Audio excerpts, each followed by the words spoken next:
Tous les triathlètes chevronnés vous le diront, nager en eau vive et s'entraîner en piscine, ça n'a strictement rien à voir. Pour gérer au mieux les conditions météo, la foule qui vous entoure ou encore le stress lié à la compétition, mieux vaut avoir un bagage technique conséquent. Vous allez à la boule, vous allez sur votre vélo, vous le faites pas en monoplateau. En pignon fixe, pardon. Vous le faites avec à peu près 20 vitesses à disposition, même si vous n'en utilisez que 5 ou 6. Okay, dans l'eau, c'est pareil.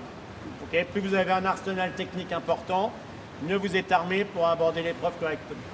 À Nantes comme ailleurs, la population du triathlon est très hétéroclite. Du débutant volontaire à l'athlète aguerri, tout le monde se côtoie dans une discipline pourtant pas si simple. Complexe, non, je dirais plutôt complète. Et après, chacun, il y en a qui vont être à fond, après il y en a qui vont faire les entraînements tranquilles, comme moi plutôt. Mais avec cette régularité de faire les 3 disciplines chaque semaine. Vous, par exemple, vous entraînez combien de fois? Entre 10 et 12 fois par semaine. Voilà, donc idéalement nager le midi et le soir courir ou faire un entraînement de vélo. Le talon plus haut que les orteils et je recule tout en regardant les arbres. Magnifique, les arbres. À Saint-Jean-de-Mont, Michel dirige la séance d'entraînement avec un groupe très élargi où les coureurs à pied se muent progressivement en triathlètes et vice-versa. J'ai pas du tout de prétention perso. C'est vraiment se faire plaisir. Moi, je trouve que c'est tellement beau comme sport que pour en avoir fait un, mais de ne pas l'avoir super bien réussi, j'ai vraiment envie d'aboutir à un truc sympa et prendre beaucoup plus de plaisir que la première fois, quoi. Voilà.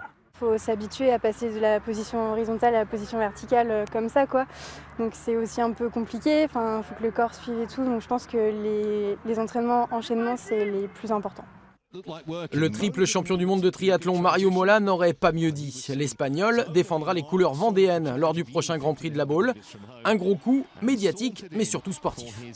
Ça ramène une dynamique au niveau du club. C'est vrai que tous les adhérents sont vraiment contents et sont même surpris, agréablement surpris de cette arrivée. Pour les gamins, c'est vraiment une image qui est très très forte. D'avoir un élite numéro 2 mondial, ancien champion du monde, arrivé dans l'équipe, c'est vraiment super. Cité en référence comme la discipline en vogue dans les années 2010, le triathlon fait des vagues depuis peu. Dans les clubs, on ressent même quelques remous.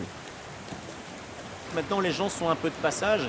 Ils viennent, ils découvrent, ils s'équipent, ils restent 1, 2, maximum 3 saisons. Puis après, ils estiment qu'ils ont fait le tour et ils vont passer sur d'autres disciplines.